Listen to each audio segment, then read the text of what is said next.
बढ़ेंगे अब आगे। जुम्मे की नमाज पर वक्फ को लेकर अलर्ट जारी किया गया है। वक्फ कानून पर तकरार, जुम्मे पर अलर्ट जारी किया गया है। वक्फ कानून को लेकर तनाव का माहौल है। लगातार मुस्लिम संगठन विरोध कर रहे हैं और ऐसे में आज जुम्मे की नमाज पढ़ी जानी है। जुम्मे की नमाज को लेकर आज देश भर में अलर्ट जारी किया गया है ताकि किसी भी तरीके से कहीं पर भी देश के कोने में कोई भी हिंसा फैल ना पाए।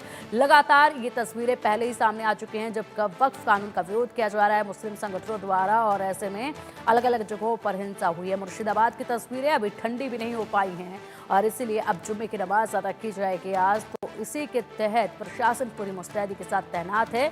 कहीं पर भी कोई भी कोताही बर्दाश्त नहीं की जाएगी।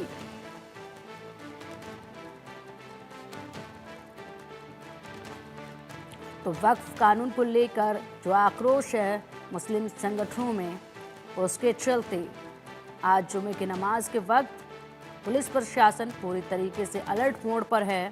कोई कोताही कहीं से भी बर्दाश्त कतई भी नहीं की जाएगी और चप्पे चप्पे पर पैनी निगाहें बनी हुई हैं।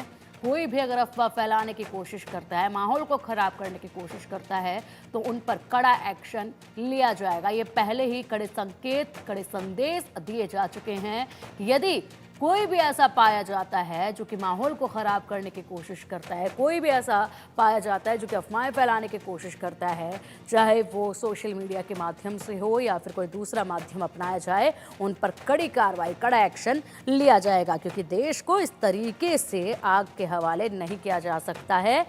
बेहद हिंसा इसमें हो चुकी है, अब एक और हिंसा बिल्कुल भी बर्दाश्त नहीं की जाएगी। इसीलिए प्रशासन की तरफ से पहले ही तमाम जो ज़रूरी हिदायतें हैं वो दी जा चुकी हैं और इसी के साथ अब चप्पे चप्पे पर निगाहें प्रशासन की बनी हुई हैं।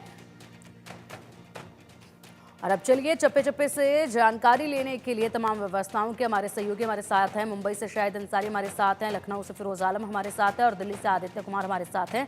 सबसे पहले रुख करना चाहूँगी दिल्ली का। आदित्य, दिल्ली में क्या स्थिति है, किस तरीके से प्रशासन ने जुमे की नमाज के लिए तैयारियां की हैं? क्योंकि मुस्लिम संगठन इस वक्त आक्रोशित है और ऐसे में पहले ही बहुत से हिंसा देखी जा चुकी है वक्फ कानून को लेकर। आज का दिन बहुत ही ज़्यादा संवेदनशील है। क्या व्यवस्थाएं हैं, प्रशासन की तरफ से क्या अलर्ट जारी किया गया है, किस तरीके से हिदायत दी गई है अफवाह फैलाने वालों को? जी पिंकी, आपने बिल्कुल सही कहा कि आज का जो दिन है वो बहुत ही खास है। आप समझिए कि जब से वक्फ बिल लागू हुआ है, जब से टेबल किया गया था लोकसभा में और राज्यसभा में, तब से लगातार जो है पुलिस कार्रवाई कर रही है। जितने भी संवेदनशील इलाके हैं, खासतौर से दिल्ली के जो शाहीन बाग का इलाका है, जो जामिया का इलाका है, जो मुस्तफाबाद का इलाका है, इन सभी जगहों पे लगातार जो है पुलिस कार्रवाई कर रही है और पुलिस की गश्ती जो है वो बढ़ा दी गई है। आपको याद होगा जब सीएए का आंदोलन हुआ था तो यही शाहीन बाग का इलाका था जहां पर महिलाएं सड़कों पर बैठ गई थी और ये आंदोलन महीनों तक चला था। उसका परिणाम ये रहा था कि दिल्ली दंगा जो देखने को मिला था वो बहुत ही भयंकर रहा और कई लोगों की जान जो है वो गई थी। तो इस सब को देखते हुए दिल्ली पुलिस और दिल्ली प्रशासन जो है किसी भी तरीके से कोई चूक जो है वो नहीं करना चाहती है। इसी को ध्यान में रखते हुए लगातार जो है वो कार्रवाई की जा रही है। अब मैं बताऊं आपको कि जैसे ही तब से जितने भी जामिया के इलाके हैं या जितने शाहीन बाग के इलाके हैं, मुस्तफाबाद का इलाका है या नॉर्थ ईस्ट के जितने भी मुस्लिम बहुल इलाके हैं, उन सभी जगहों पे शांति वार्ता के लिए जो है पुलिस भी बातचीत कर रही है उन लोगों से कि किसी तरीके के अफवाह पे ध्यान न दिया जाए, किसी तरह के अफवाह न फैलाए, किसी तरीके की कोई भी असंवैधानिक गतिविधियों में शामिल न हो। इस तरह की तमाम तरह की जो चीजें हैं वो किए जा रहे हैं। लोगों को समझाया जा रहा है, बुझाया जा रहा है कि आप शांत रहिए, सब कुछ नियंत्रण में है, किसी तरह के कोई अफवाह पर ध्यान न दें। इस तरह के जो पुलिस जो है कार्रवाई कर रही है। साथ ही जितने भी इन इलाकों में पुलिस की गश्ती जो है वो बढ़ा दी गई है, छावनी में तब्दील कर दिया गया है। जितने भी इलाके हैं जामिया के या जितने भी मुजफ्फराबाद या शाहीन बाग के इलाके, खासतौर से शाहीन बाग का जो इलाका है वो बहुत ही सेंसिटिव है क्योंकि सीएनआरसी के समय भी यहाँ पे देखने को मिला था। अभी आपने देखा कि बीते दिनों लाउड स्पीकर को लेकर के भी एक जो है नियम तय किए गए हैं कि लाउड स्पीकर को लेकर के किस तरीके से उसको यूज करना है। पहले आप आदेश लेंगे, जितने भी टेंट हाउस हैं सभी को पहले से ही आदेश दिए गए हैं कि अगर आपके पास में किसी तरीके से बुकिंग आती है तो उस बुकिंग के माध्यम से आप पहले पुलिस को बताएंगे कि आपको कहाँ से बुकिंग आया है या कहाँ पे आप जो है ये लगाने वाले हैं। इस तरीके की ठीक है, तैयारी जो है वो पहले से की जा रही है। जी ठीक है आदित्य, आएंगे आपके पास। फिलहाल एक बार रुक करेंगे लखनऊ का भी। लखनऊ से हमारे सहयोगी फिरोज आलम हमारे साथ जुड़े हुए हैं। फिरोज, लखनऊ में कैसे तैयारियां हैं जुमे की नमाज शांतिपूर्ण ढंग से संपन्न हो इसको लेकर?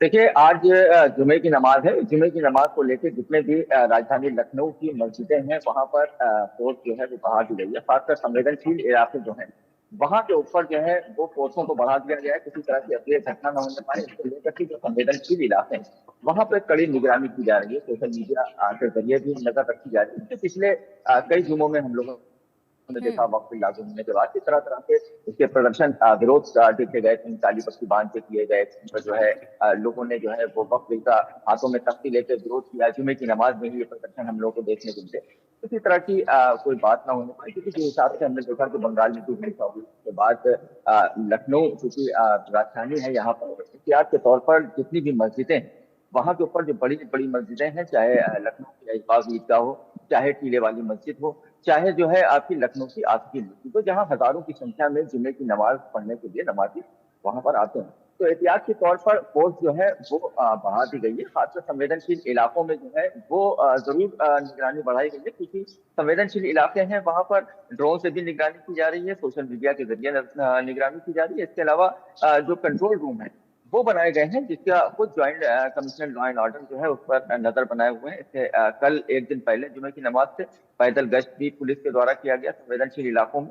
तो तमाम जो व्यवस्थाएं हैं नमाज को लेकर के वो यहाँ पर बढ़ा दी गई हैं। और खासकर जो लखनऊ का घंटा घर क्षेत्र है, जहां पर सीए एनआरसी में बड़ा प्रदर्शन देखने को मिला था। और इस तरह के लोग जो सीए एनआरसी में जो है बाकायदा जिन पे निगाह थी, जिन्होंने बड़ा प्रदर्शन किया था, इन लोगों के कुछ लोगों को इसमें हाउस अरेस्ट भी कर लिया गया है। किसी तरह के कोई प्रदर्शन न करने पाए, उन लोगों पे नजर बनी रहती है पुलिस की। तो जो जुमे की नमाज है उसको लेकर राजधानी लखनऊ की पुलिस जो है वो पूरी तरह से यहाँ पर अलर्ट है। बिल्कुल बिल्कुल फिरोज, और ऐसे में बेहद से ऐसे इलाके हैं जो काफ़ी संवेदनशील इस वक्त बने हुए हैं देश भर में ही, अलग अलग राज्यों में, उन पर निगरानी रखना बेहद ज़रूरी है। आदित्य, अगर ऐसे में बात की जाए तो सबसे ज़्यादा माहौल जो ख़राब होता है वो कुछ अफवाहों को लेकर ही होता है, और ये अफवाहें सोशल मीडिया के माध्यम से ही फैलाई जा रही हैं। सबसे ज़्यादा व्हाट्सएप ग्रुप बने होते हैं, इसके अलावा और भी अलग तरह के लिंक्स शेयर किए जाते हैं जिसमें गलत जानकारियाँ दी होती हैं, और उन्हीं से लोगों को भड़काने का काम जो है वो किया जाता है। इस पर लगाम लगाने के लिए किस तरीके से यहाँ पर साइबर की तरफ से ध्यान दिया जा रहा है? पिंकी, आपने बहुत ही एक अच्छा सवाल किया है और ये बहुत ही जानना जरूरी है आम लोगों को कि किस तरीके से दिल्ली पुलिस या दिल्ली के सटे जो राज्य हैं, चाहे हम उत्तर प्रदेश की बात करें तो नोएडा में जिस तरीके से काम किए जा रहे हैं वो जानना बेहद जरूरी है। जितने भी सोशल मीडिया साइट है सभी को निगरानी में रखा गया है कि किसी तरीके से हैशटैग को लेकर के खास तौर से, क्योंकि जब भी ऐसी कोई बात होती है तो सबसे देखा जाता है कि हैशटैग एक चलाया जाता है। लेकिन इस बार का जो हैशटैग का जितना भी है सब पे निगरानी की जा रही है। पुलिस जो है सभी सोशल मीडिया साइट्स को जो संवेदनशील इलाकों के खासतौर से खास जहां पे इस तरीके के प्रदर्शन देखने को मिले थे उन सब जगहों पे जो है वो कर रहे हैं। फैक्ट चेकिंग जो टीम है, चाहे दिल्ली पुलिस की हो खासतौर से, तो दिल्ली पुलिस की जो फैक्ट चेकिंग टीम है वो लगातार आप सोशल मीडिया पे नजर बनाए हुए, जितने भी फेसबुक या लिंक्डइन या कोई भी ऐसा सोशल मीडिया प्लेटफॉर्म है जिसपे कोई भी अपडेट आ रहा है तो तुरंत अगर कोई फैक्ट चेकिंग टीम जो है कोई गड़बड़ी देखती है तो वो तुरंत उसमें रिप्लाई करती है कि ये फैक्ट चेक जो है ये इसकी सच्चाई ये है, इस पे किसी तरीके का कोई लाग लपेट ना हो, इस तरीके से ध्यान में रख करके ही पूरी टीम जो है वो काम कर रही है। स्पेशल ट्रेनिंग दी गई है, स्पेशल तरीके से बताया गया है पुलिस को, दिल्ली पुलिस को कि किस तरीके से आप काम करेंगे। बीते कुछ महीनों में उनको ट्रेनिंग स्पेशल दी गई है ताकि जितने भी सोशल मीडिया साइट्स है उनकी फैक्ट चेकिंग की जा सके। पहले जो पत्रकार होते थे या हम जैसे जो एक जागरूक इंसान है जिसको पता है कि सोशल मीडिया पर कैसे फिल्टर करना है, उसको एक ये जानकारी रहती थी, लेकिन अब जो है पुलिस को भी फैक्ट चेकिंग की जो एक ट्रेनिंग है वो दी जा रही है। यहाँ तक ये भी बात सामने आई थी कि पुलिस जो है ठीक है, जो जर्नलिज्म बिल्कुल कॉलेज आदित्य, है और इस बदलते माहौल में और इस पूरी तरीके से जो इस वक्त देश में माहौल बना हुआ है उस वक्त ये ट्रेनिंग और ये तमाम जानकारियां बेहद ज़्यादा महत्वपूर्ण हैं ताकि इससे बड़ी घटनाओं पर रोक जो है वो लगाई जा सके। फिलहाल फिरोज और शाहिद, आप दोनों का ही बहुत शुक्रिया इन तमाम जानकारियों के लिए। आदित्य, आप बने रहिएगा हमारे साथ।